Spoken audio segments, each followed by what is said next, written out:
WWE Hell in a Cell takes place this Sunday in Sacramento, California from the Golden One Center. Now, we have a problem here, and that's the fact that we have 3 matches announced. Now, this video is being recorded before WWE's big debut on Fox with SmackDown, and that's going to be a huge show, and I think SmackDown's certainly a bigger show than Hell in a Cell. I don't think there's any question about that. You have The Rock there, you have a whole bunch of legends there. It's going to be a much bigger show. And Hell in a Cell is on the back burner. This is the worst week for Hell in a Cell. I mean, you had Raw on Monday, which was the season premiere. It was a big Raw show. They wanted to hype that thing up. Then on Wednesday, you have double shows. You had competition. You had AEW's first ever Dynamite show, their debut on TNT, which was a big deal. And they were going head-to-head with NXT, which was on USA. So you had the Wednesday Night Wars, AEW Dynamite against NXT. Both had some really good matches. They both felt like pay-per-views, especially NXT. I felt like a takeover watching it. And AEW felt like a big show, so all you had was wrestling. So you had a lot right away. And then on Friday, you're going to get SmackDown.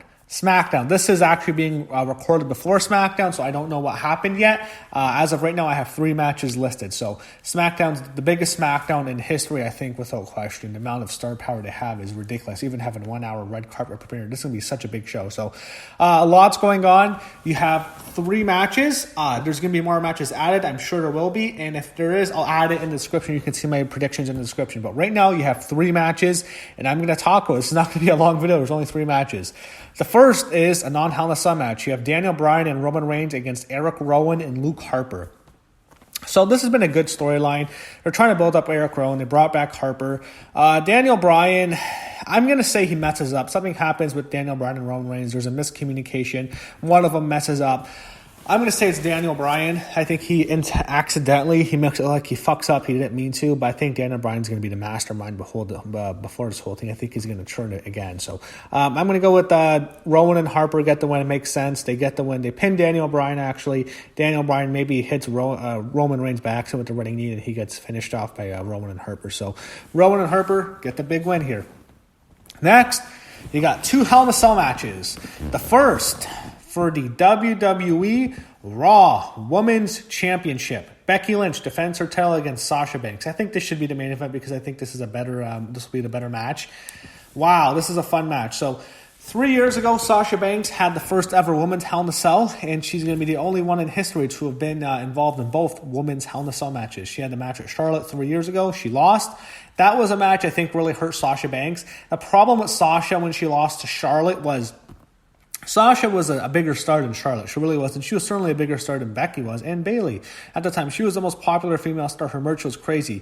Then once she loses to Charlotte, she loses to her the first time at SummerSlam in 2016. Then she loses her. The big loss was Hell in a Cell. Then they had a third one, which was an Iron Man match or something. But the Hell in a Cell was a big loss to her. She lost a lot of momentum. She never really recovered, never really became a big star again. And I think she went down ever since. Becky, on the other hand, has risen. She got the big run that started last year at SummerSlam when she was supposed to, everyone thought she was going to win the title. She did not. She goes on this massive run. She was a heel and she turned into a face. She had the classic feud with Charlotte, classic matches with Charlotte Flair. Great matches. That last woman standing match, which was huge. Then, of course, it sets up. She wins the Royal Rumble, and she goes on to main event WrestleMania, and she wins the title. So Becky went on the big run. Sasha left the company for a while, a few months. I guess it was planned. I guess she didn't really walk out, but eventually it's set up. The Hell in a Cell match. Becky and Sasha, Hell in a Cell. Who's winning this thing? This is a very tough match to predict. My gut tells me it's Becky because I think Sasha's going to SmackDown. I think Becky's going to win. It's going to hurt Sasha for sure, but I think Sasha's going to SmackDown. The video game's coming out. It's a big deal. It doesn't make sense if Becky lose. They want her to promote it. They want her with the belt. They want her to promote with Roman Reigns. She's the top female star. Roman's the top male star.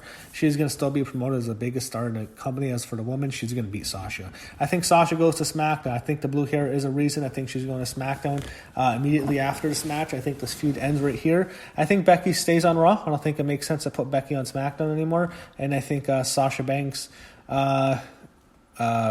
and Becky are separated after this. Maybe they have the 4 Horsemen match or something. I want to see that, but I'm going to go with Becky to retain. Finally, the main event, the Universal Championship. Seth Rollins against Bray Wyatt, The Fiend. This is an extremely tough match to predict.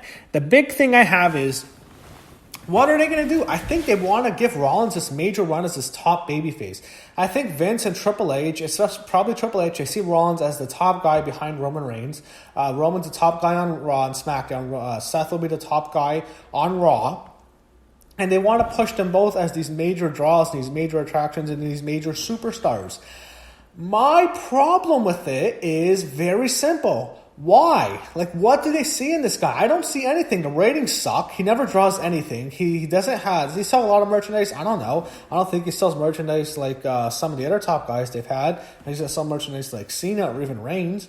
Why? Like, what do they see as Seth Rollins as the biggest star in the company? What is it? Like, why? I don't get it. I don't see anything with him. And I think he might win this thing. So they give him a big win. Let's look what they've done with him this year. He wins the Royal Rumble.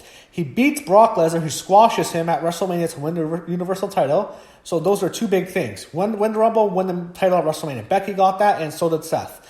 So those are the two biggest things you can do in a year. The Rumble, winning the Rumble, and winning the title at WrestleMania. I mean, he didn't main event like Becky did, but still, he won the big title.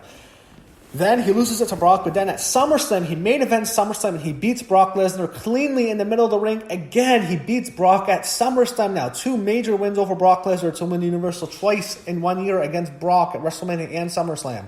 The next month, he has a great match with, he has a good match with Braun Strowman, and it was a battle. But Braun is someone they never beat Braun clean in the middle of the ring. When's the last time they've really done it? Only really Roman. They always protect Braun. He never loses cleanly. Rollins beats Braun Strowman clean as a sheet in the middle of the ring. They gave him Brock. They gave him Braun. I'm afraid they're going to give him the fucking Fiend. They're going to push Rollins to the moon. I'm going to go with Seth Rollins. I want the Fiend to win. This will kill the Fiend. This is going to kill Bray Wyatt if he loses this fucking match.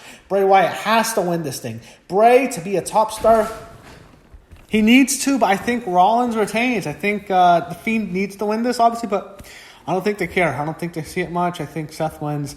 I think in their mind, they'll still keep the Fiend as a top scary guy. He's a special attraction, as Vince would say, but I don't think the Fiend's getting it. I think Seth Rollins retains the Universal title. So that's my prediction for spring matches.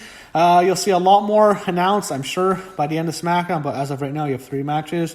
We go Seth Rollins to beat the Fiend, Becky Lynch to beat Sasha Banks, and Erick, Rowan, and Luke Harper to defeat Daniel Bryan and Roman Reigns this Sunday at Hell in a Cell.